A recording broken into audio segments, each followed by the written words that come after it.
അങ്ങനെ നമ്മുടെ അലീന വൈജോട് പറയുന്നുണ്ട്, ഇനിയെങ്കിലും അച്ഛനനുസരിച്ചിട്ട് ഉള്ള ഭാര്യയും മക്കൾ പറഞ്ഞത് കേട്ടിട്ടൊന്നും മാഡം നല്ലൊരു ജീവിതം ജീവിക്കാൻ നോക്കൂ എന്നൊക്കെ പറയണതൊക്കെ കേൾക്കുമ്പോൾ നമ്മുടെ വൈജാണെങ്കിൽ ആകെ ഞെട്ടി നിൽക്കുന്നുണ്ട്. എന്തായാലും നമ്മുടെ അലീന പറയുന്നുണ്ട്, മാഡം എന്ത് കരുതിയാലും വേണ്ടില്ല, ഞാൻ ബാലചന്ദ്രൻ സാറെ ഞാൻ എൻ്റെ അച്ഛനായിട്ടേ കണ്ടിട്ടുള്ളൂ, മാഡത്തിന് എൻ്റെ അമ്മയായിട്ടേ കണ്ടിട്ടുള്ളൂ, കുട്ടികളൊക്കെ എൻ്റെ കൂടെ പറപ്പായിട്ടേ കണ്ടിട്ടുള്ളൂ. മാഡം എന്ത് തെറ്റിദ്ധരിച്ചാലും എനിക്ക് വേണ്ടില്ല, ഞാൻ എന്തായാലും കൂടുതൽ പറയാൻ നിൽക്കില്ല, ഞാൻ പോവുകയാണെന്ന് പറഞ്ഞിട്ട് യാത്ര പറഞ്ഞു പോകുന്നുണ്ട്. പിന്നെ നേരെ ചെല്ലണത് നമ്മളെ മുത്തശ്ശിയുടെ അടുത്തേക്കാണ്. മുത്തശ്ശിയോട് പറയണത്, മുത്തശ്ശി മരുന്നൊക്കെ നേരെ കിട്ടണില്ല എന്നൊക്കെ ചോദിക്കേണ്ട. ആ സമയത്ത് ആരാ മോളെ എന്നെയൊക്കെ ഇവിടെ സ്നേഹിച്ച് നോക്കാനുള്ളത്, എന്താ മുത്തശ്ശി അങ്ങനെയൊക്കെ പറയണത്, മുത്തശ്ശി ഇവിടെ എന്ന് നന്നായിരിക്കും സുഖമായിരിക്കും എന്നൊക്കെ പറയുന്നുണ്ട്. എന്തായാലും മുത്തശ്ശിയോട് നമ്മുടെ അലീന പറയുന്നുണ്ട്, മുത്തശ്ശി ഞാൻ യാത്ര ചോദിക്കാൻ മാത്രം വന്നതല്ല, മുത്തശ്ശിയുടെ അനുഗ്രഹം കൂടി എനിക്ക് വേണം, മുത്തശ്ശി എന്നെ ഒന്ന് നന്നായി അനുഗ്രഹിക്കണം എന്ന് പറയുന്നുണ്ട്. ആ സമയത്ത് നമ്മുടെ മുത്തശ്ശി പറയേണ്ടത്, എന്താ വൈജ പറഞ്ഞത്, നിന്നെ ശപിച്ച് കാണൂല എന്ന് പറയുമ്പോൾ അവളെ എങ്ങനെ ഗുണം പിടിക്കാമെന്നൊക്കെ ചോദിക്കുന്നുണ്ട്. ആ സമയത്ത് നമ്മുടെ അലീന പറയുന്നുണ്ട്, മുത്തശ്ശി അങ്ങനെയൊന്നും പറയണ്ട എന്ന് പറയുന്നുണ്ട്.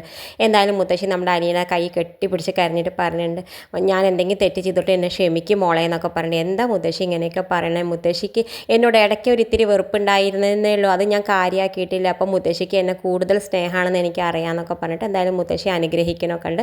നമ്മുടെ മുത്തശ്ശിയുടെ അനുഗ്രഹമൊക്കെ വാങ്ങിയിട്ട് നമ്മുടെ അലീന അവിടുന്ന് യാത്ര ചോദിച്ച് പുറത്തേക്ക് വരുന്നുണ്ട്.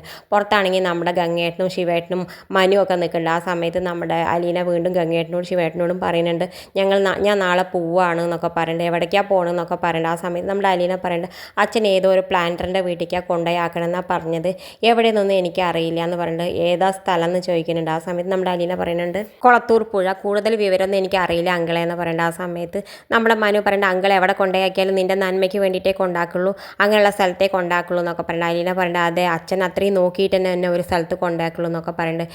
എന്തായാലും നമ്മളെ ഗംഗേട്ടനും ശിവേട്ടനോടൊക്കെ പറയുന്നത്, നമ്മുടെ അലീന ഞാൻ എന്തെങ്കിലും തെറ്റ് ചെയ്തിട്ടുണ്ടെങ്കിൽ എന്നോട് ക്ഷമിക്കുക അങ്കളെ എന്നൊക്കെ പറയുന്നുണ്ട്. ആ സമയത്ത് നമ്മുടെ ഗംഗേട്ടൻ പറയുന്നത്, മോൾ എന്താ തെറ്റ് ചെയ്ത്, ഞങ്ങളല്ലേ നിന്നെ ആളറിയാതെ ഒരുപാട് ഉപദ്രവിച്ചെന്നൊക്കെ പറയുന്നുണ്ട്. ആ സമയത്ത് നമ്മുടെ അലീന പറയുന്നുണ്ട്, 23 വർഷം മുന്നേ ഒരു ചോര കുഞ്ഞിനെ കൊണ്ട് അനാഥാലയത്തിൽ ആക്കിയില്ലേ, അതിനേക്കാൾ വലിയതൊന്നും ഞാൻ അനുഭവിക്കാനില്ലല്ലോ അങ്കളെ, അതുകൊണ്ട് ഇതൊന്നും എനിക്ക് സാരമില്ല എന്ന് പറഞ്ഞിട്ട് എന്തായാലും നമ്മുടെ അലീന യാത്രയൊക്കെ പറഞ്ഞിട്ട് പുറത്തേക്ക് പോകട്ടെ. എന്തായാലും പിന്നെ മനു നമ്മുടെ വണ്ടിയിൽ കൊണ്ടാക്കി കൊടുക്കാൻ പറഞ്ഞിട്ട് നമ്മുടെ ശിവേട്ടൻ എന്തായാലും മനുവിൻ്റെ വണ്ടിയിലും കയറിയിട്ട് നമ്മുടെ അലീന അങ്ങനെ പോകേണ്ട. ആ സമയത്ത് നമ്മുടെ മനു ചോദിക്കുന്നുണ്ട്, വൈജയന്തി എന്താ പറഞ്ഞതെന്നൊക്കെ ചോദിക്കുന്നുണ്ട്. ആ സമയത്ത് എന്നെ ഒരുപാട് ശപിച്ചു മനുവേട്ടാ, പിന്നെ നിനക്ക് പോകേണ്ട ആവശ്യമുണ്ടോ ചോദിക്കേണ്ടത് മനു. ആ സമയത്ത് നമ്മുടെ അലീന പറയുന്നത്, എന്നെ ഈ ഭൂമിയിലേക്ക് കൊണ്ടുവന്നതല്ല എൻ്റെ അമ്മയല്ലേ, എൻ്റെ അമ്മോട് ഞാനൊന്ന് യാത്ര പറയാൻ വേണ്ടി മാത്രം, ഇതൊക്കെ ഞാൻ പ്രതീക്ഷിച്ചിട്ടാണ് മനുവേട്ടാ വന്നത് എന്ന് പറയുന്നുണ്ട്.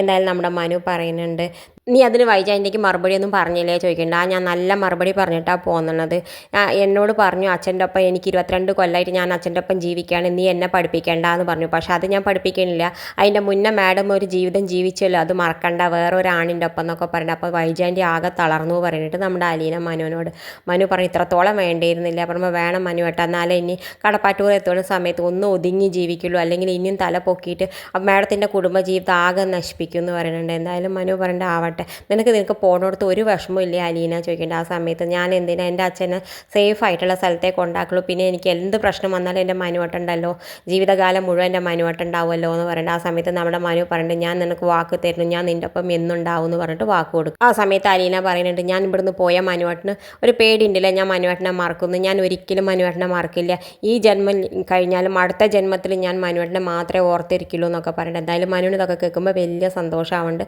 ആ സമയത്ത് നമ്മുടെ മനു പറയുന്നുണ്ട്, നീ എന്തായാലും അവിടെ പോയാൽ സേഫ് ആയിട്ടിരിക്കും, എനിക്കത് ഉറപ്പുണ്ട്, നീ എവിടേക്കാണ് പോകണതെന്നൊക്കെ എനിക്കറിയാമെന്ന് പറഞ്ഞു. എവിടേക്കാന്ന് അതൊക്കെ നിന്നോട് അച്ഛൻ പറയും, ഞാൻ പറയില്ല, അതൊക്കെ ബാലചന്ദ്രൻ അങ്കിൾ നിന്നോട് എത്രയും പെട്ടെന്ന് അറിയിക്കും എന്ന് പറയുമ്പോൾ ആയിക്കോട്ടെ എന്നാൽ അച്ഛൻ തന്നെ അറിയിക്കട്ടെ എന്ന് പറയുന്നത്. ഇത് കാണിച്ചും കൊണ്ടാണ് ഇന്നത്തെ എപ്പിസോഡ് അവസാനിക്കേണ്ടത്. ഇതുപോലുള്ള എപ്പിസോഡ് വിശേഷങ്ങൾ നിങ്ങളുടെ മുന്നിൽ എളുപ്പത്തിൽ എത്താൻ ഈ ചാനൽ ഒന്ന് സബ്സ്ക്രൈബ് ചെയ്യാൻ മറക്കരുതേ.